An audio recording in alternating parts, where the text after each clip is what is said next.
Ouais, bonjour, moi c'est Elder Kabongo. Elder Kabongo, je suis congolais, je suis dans la mission Congo-Codésie. Vu un peu des bénédictions que l'évangile a apporté dans ma famille, je suis appelé par un prophète de Dieu pour prêcher l'évangile ici à Grand Katanga. Aujourd'hui, je dois essayer un peu de vous partager avec vous quelque chose sur notre deuxième leçon missionnaire est intitulée le plan d'Isali. Et nous allons tous bien comprendre que le plan d'Isali est le plan de Dieu.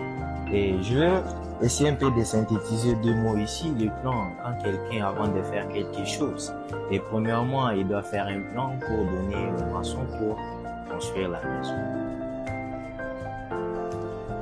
Ouais, à travers cette image, nous voyons que c'est le Christ, lorsqu'il était ressuscité, c'est sa résurrection qui a accompli ces plans ici pour que nous puissions être sauvés ici sur la terre.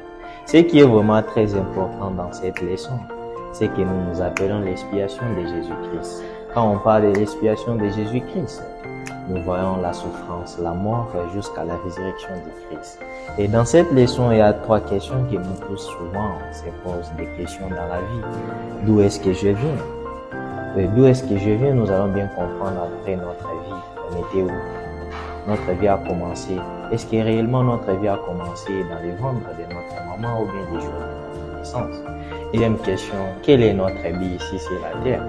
Et notre vie ici sur la terre, c'est juste pour passer du temps ou bien c'est juste pour se préparer pour rencontrer Dieu? Et la troisième question, où irons-nous après cette vie? Est-ce que quand nous mourrons, c'est la fin pour nous ou bien il y a encore une autre vie qui nous attend devant ici? Et je sais personnellement que le plan d'Isali est le plan de Dieu. Et le plan d'Isali, il est là pour nous aider, pour nous exhorter, pour bien comprendre.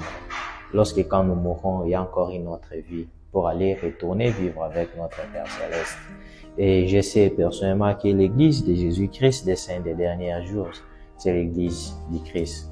Et je sais encore personnellement que notre message est centré sur Jésus-Christ et du début jusqu'à la fin. Et je sais encore personnellement que Joseph Smith, il avait vu Dieu le Père et Jésus-Christ. Et je sais encore personnellement que dans l'église du Christ, nous avons le pouvoir de la prêtrise. Et je sais encore personnellement que dans l'église du Christ, nous utilisons les livres des mormons et notre témoignage de Jésus. Et je sais encore personnellement que Russell M. Nelson, c'est un prophète de Dieu. Il détient des 5 caractéristiques d'un vrai prophète. Il est là pour nous exhorter des choses que nous, on peut faire.